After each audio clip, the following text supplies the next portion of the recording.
ओम शांति।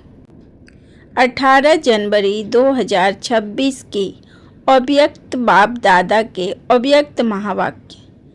आज बाप दादा के अनमोल महावाक्य पिता श्री जी के पुण्य स्मृति दिवस पर प्रातः क्लास में सुनाने के लिए।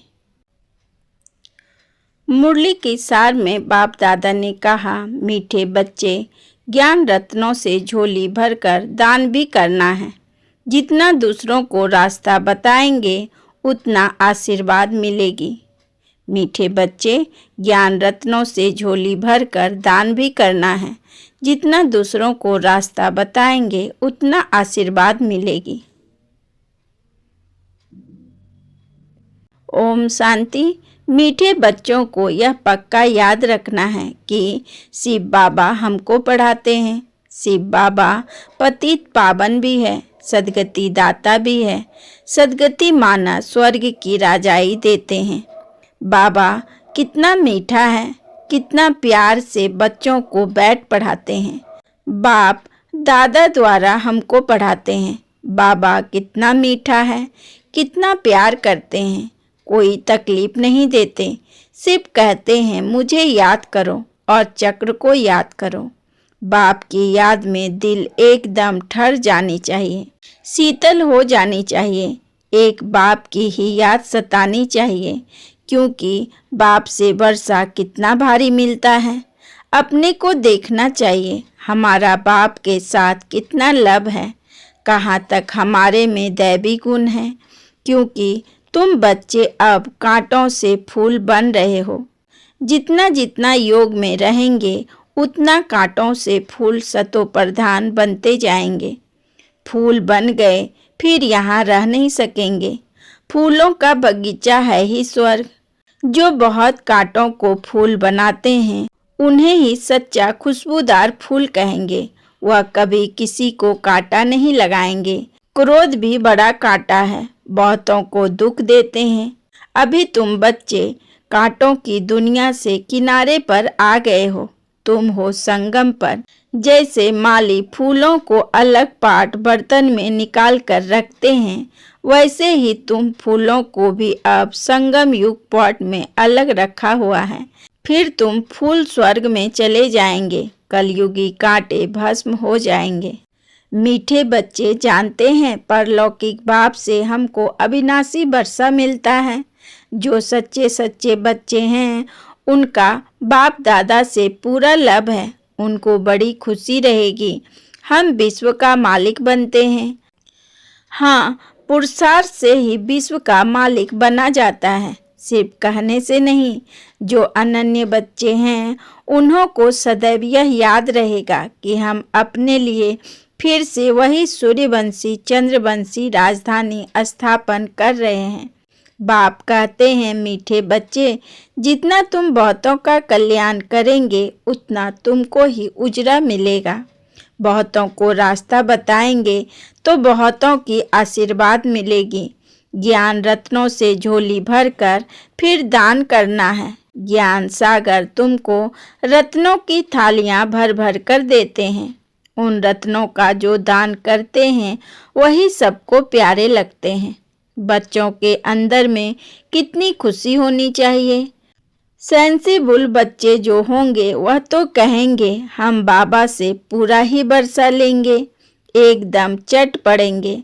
बाप से बहुत लब रहेगा, क्योंकि जानते हैं प्राण देने वाला बाप मिला है। नॉलेज का वरदान ऐसा देते हैं जिससे हम क्या से क्या बन जाते हैं। इनसॉल्वेंट से सॉल्वेंट बन जाते हैं। इतना भंडारा भरपूर कर देते हैं। जितना बाप को याद करेंगे उतना लब रहेगा, कशिश होगी। सुई साफ होती है तो चकमक चुंबक तरफ खींच जाती है ना। बाप की याद से कट निकलती जाएगी। एक बाप के सिवाय और कोई याद ना आए। बाप समझाते हैं, मीठे बच्चे, अब गफलत मत करो। स्वदर्शन चक्रधारी बनो, लाइट हाउस बनो। स्वदर्शन चक्रधारी बनने की प्रैक्टिस अच्छी हो जाएगी तो फिर तुम जैसे ज्ञान का सागर हो जाएंगे। जैसे स्टूडेंट पढ़कर टीचर बन जाते हैं ना, तुम्हारा धंधा ही यह है। सबको सुदर्शन चक्रधारी बनाओ, तभी चक्रवर्ती राजा रानी बनेंगे।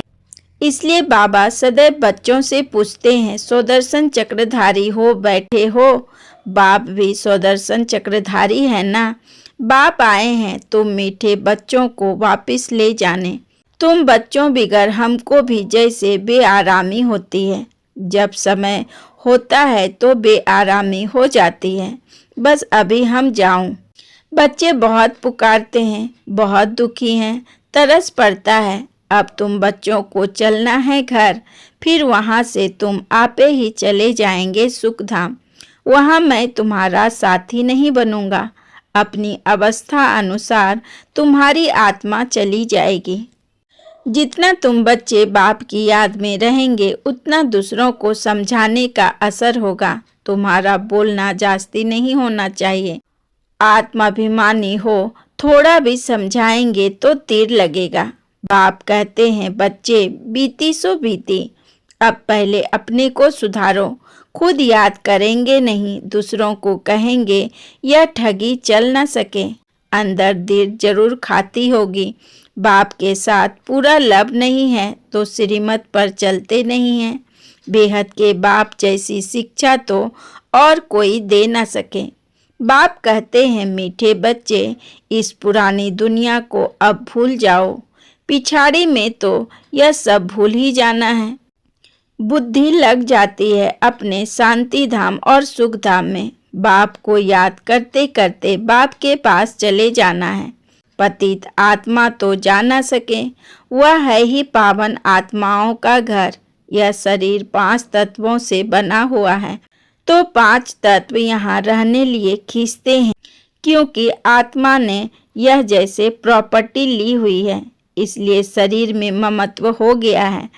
अब इनसे ममत्व निकाल जाना है अपने घर। वहाँ तो यह 5 तत्व है नहीं। सतयुग में भी शरीर योग बल से बनता है। सतो प्रधान प्राकृतिक होती है, इसलिए खिंचती नहीं है, दुख नहीं होता है।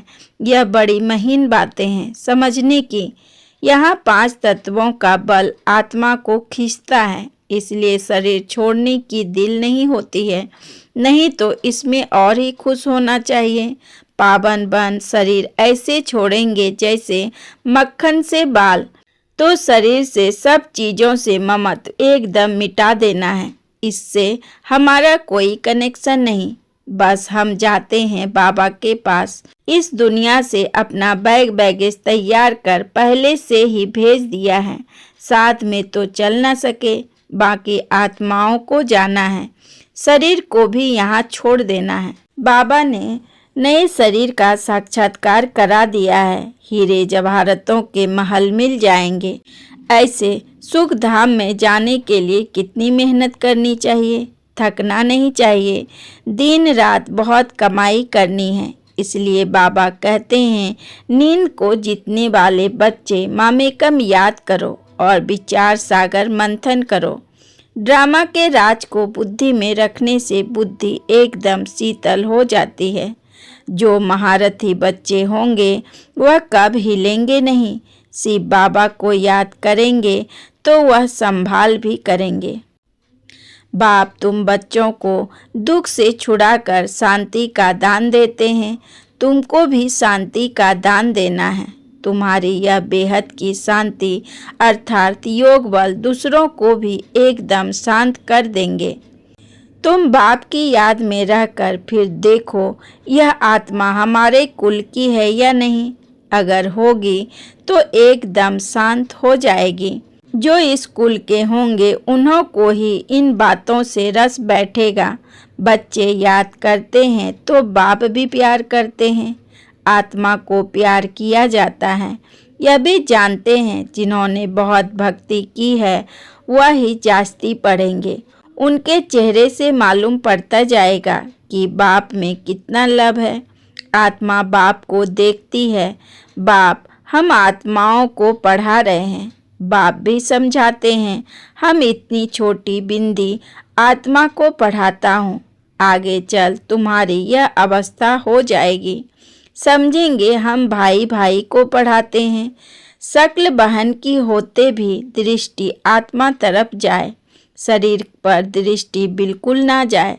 इसमें बड़ी मेहनत है। यह बड़ी महीन बातें हैं, बड़ी ऊंच पढ़ाई है। वजन करो तो इस पढ़ाई की तरफ बहुत भारी हो जाएगा।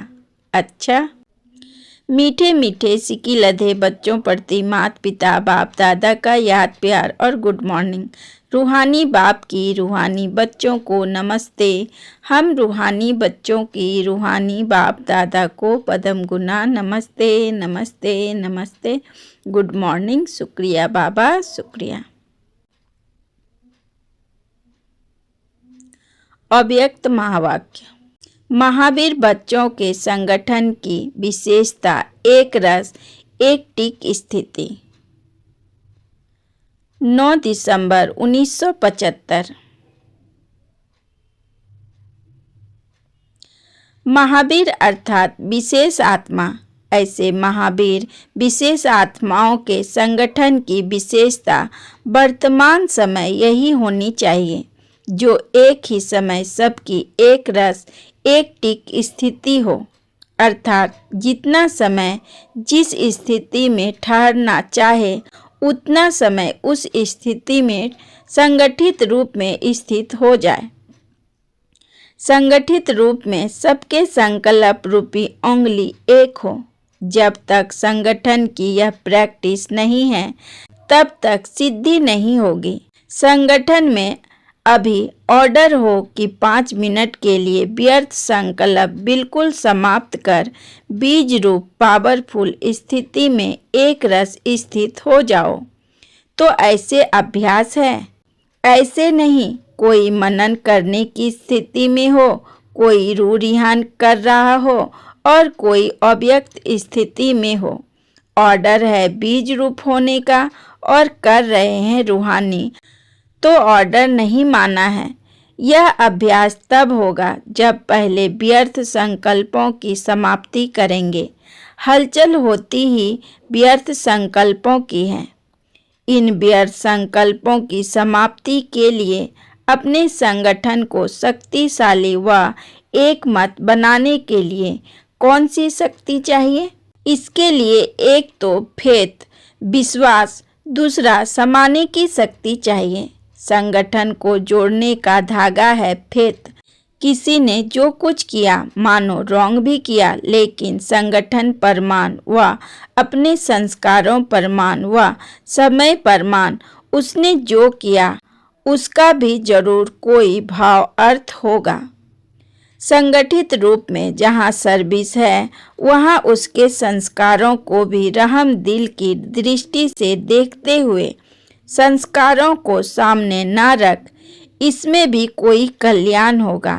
इसको साथ मिलाकर चलने में ही कल्याण है।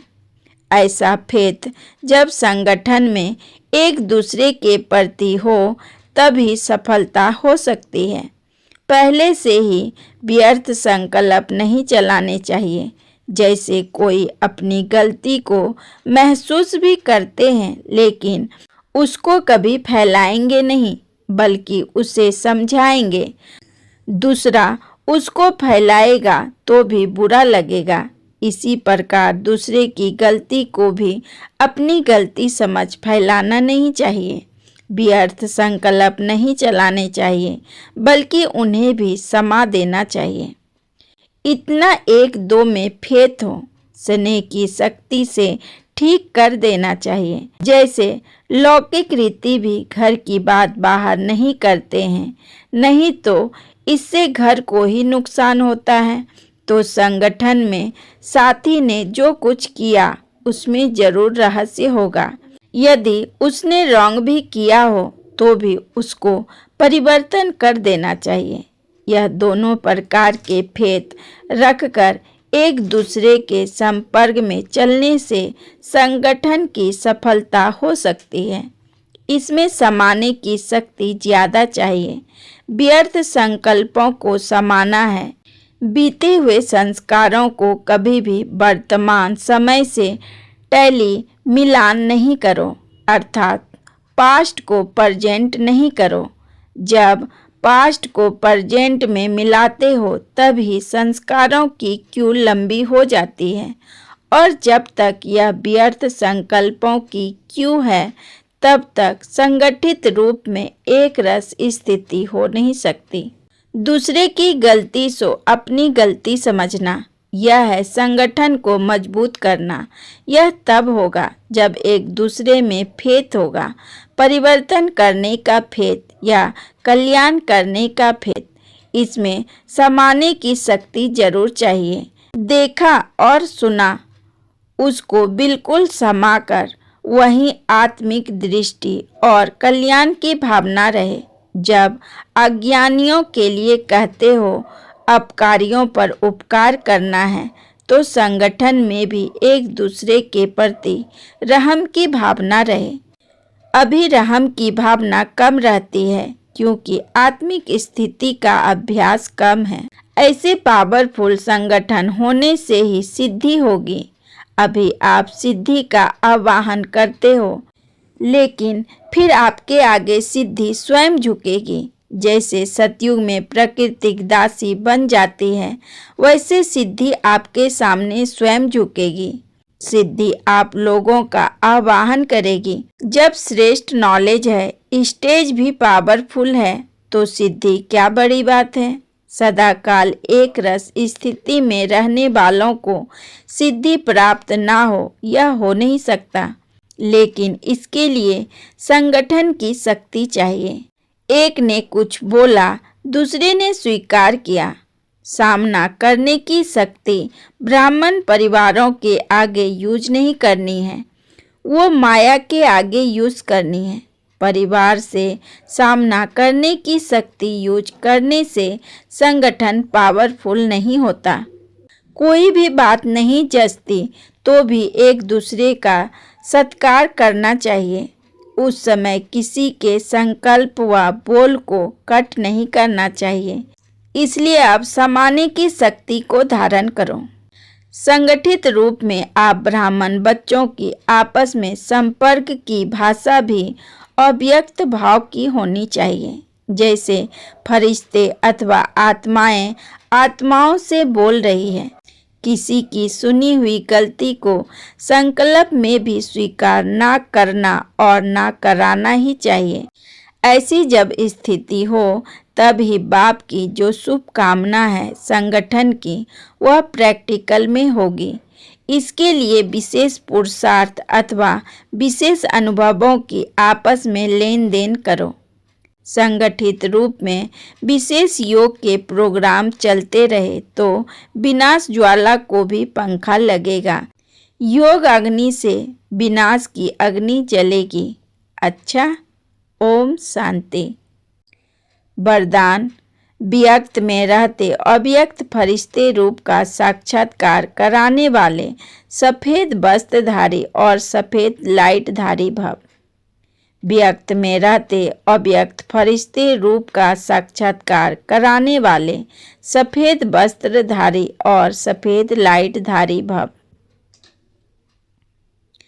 विस्तार में बाबा ने कहा, जैसे अभी चारों ओर यह आवाज़ फैल रहा है कि यह सफ़ेद वस्त्रधारी कौन है और कहाँ से आए हैं, ऐसे अब चारों ओर फरिश्ते रूप का साक्षात्कार कराओ।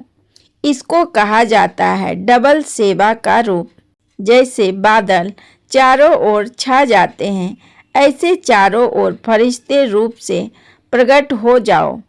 जहाँ भी देखो तो फरिश्ते ही नजर आए। लेकिन यह तब होगा जब शरीर से डिटेच होकर अनंत बाहक शरीर से चक्र लगाने के अभ्यासी होंगे। मनसा पावरफुल होगी। स्लोगन: सर्व गुणों व सर्व शक्तियों के अधिकारी बनने के लिए आज्ञाकारी बनो। सर्व गुणों व सर्व शक्तियों के अधिकारी बनने के लिए आज्ञाकारी बनो। आपको आज की मुरली का सार कैसा लगा, कमेंट में ज़रूर लिखकर बताएं। आपको आज की कौन सी पॉइंट सबसे ज़्यादा टच हुई। अगर वीडियो अच्छा लगा हो तो लाइक, शेयर और सब्सक्राइब करें। कल फिर मिलेंगे नई मुरली के साथ। ओम शांति।